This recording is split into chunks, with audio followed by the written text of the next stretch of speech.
Donc l'impuissance apprise, et je vais donner un autre truc qui est moins connu après, c'est du miel.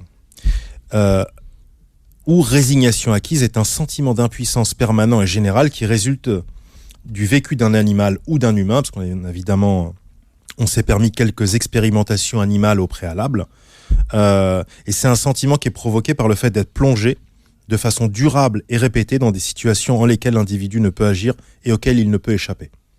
Et à force, au bout d'un moment, il baisse les bras, et il a ce qu'on appelle les épaules en porte-manteau. Voilà.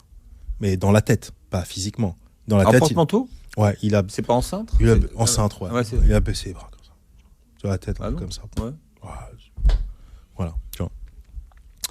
Et c'est Seligman, mon poteau Martin, en 75, prof de psychologie expérimentale, et puis son pote Abrahamson, qui vont la renommer, alors j'adore le nom, la théorie du manque d'espoir ou la théorie du désespoir. Bullet in the head. Headshot.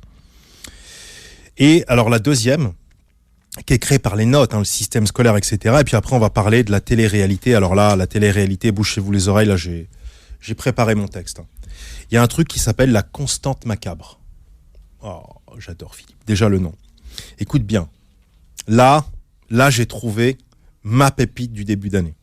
La constante macabre est un phénomène qui est observé lors de la notation d'examen, par lequel la proportion de mauvaises notes serait similaire quel que soit le sujet d'examen et quel que soit le correcteur et quel que soit le niveau des élèves, indépendamment de la qualité vérifiable des réponses données par ceux qui passent l'examen. Et ça a été créé et découvert en 88 par André Antibi, chercheur en didactique qui a publié en 2003 un livre sur le sujet, Constante macabre. Il entend que, inconsciemment, les enseignants s'arrangent toujours, sous la pression de la société, pour mettre un certain pourcentage de mauvaises notes. Ce pourcentage-là est ce qu'on appelle la constante macabre. Oh. C'est sale. Là, on est dans le très, très sale, Philippe. Ça veut dire que, peu importe que tu travailles ou que tu travailles pas, en fonction de l'heure à laquelle il corrige, en fonction du nombre d'élèves, il va décider que finalement, il n'y a que 20% de mecs qui ont une bonne note. Et 80%, non. T'imagines, la constante macabre. Et imagine que ça serait comme ça dans la vie aussi. Que plein de gens aient décidé qu'il y a une constante macabre. Et ce phénomène de sociologie dans l'évaluation a depuis fait l'objet de plusieurs études, notamment dans le cadre de la sociologie de l'éducation.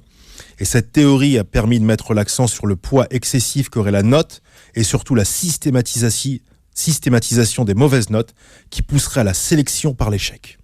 La sélection par l'échec, avec comme conséquence le découragement et l'exclusion de 80% des élèves, qui se retrouvent en BEP, jardinage, menuiserie, coiffure, porteur de bagages à Orly, et j'en passe. On le voit à la fac, en tout cas, aujourd'hui. Tout à fait.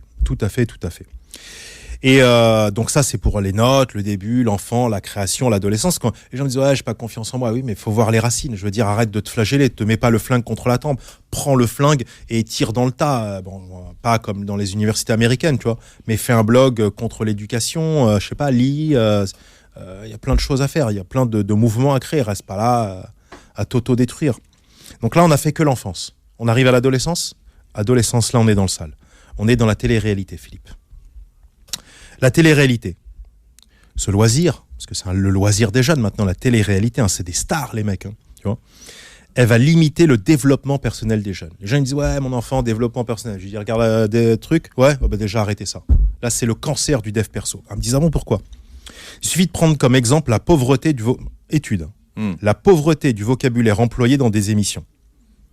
On a fait une étude, les gens là qui sont dans les émissions, 600 mots différents de vocabulaire en moyenne. Un mec en SECPA, il a plus de vocabulaire. Il a 750 mots. D'accord ? Alors, contre 1000 mots, par exemple, dans une bande dessinée. Une bande dessinée, il y a plus de mots, Philippe, qu'un mec qui fait une série de télé-réalité. Imagine. Et 27 000 mots dans un manuel. Manuel de géographie, d'histoire, etc. Et on va assister donc à une valorisation du rien faire. C'est ça qui est valorisé. Oui, de rien faire, au soleil. Au soleil. Et il y a une starification de gens sans talent.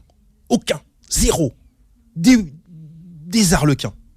pour les appeler de manière polie. On reste... Enfin, ils ont peut-être pas de talent, mais ils ont de l'empathie.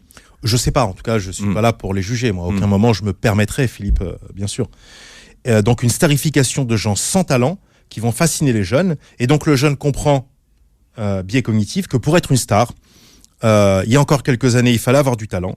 Et aujourd'hui, tu te fais bronzer au soleil, tu dragues une gonzesse, tu mets un short à l'amande, tu as 2-3 trucs, aucune connaissance, rien du tout, et c'est bon.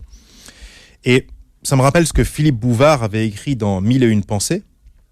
Il disait « La télé-réalité est à la vie réelle, ce que la poupée gonflable est à l'amour. Un simulacre inventé par des marchands à l'usage des esselés. » No comment. Oui, dans le mot télé-réalité, le mot le plus important, c'est télé. Oui, bien sûr. C'est pas réalité. Hein. Non, pas du tout. Toi qui m'écoutes, attention.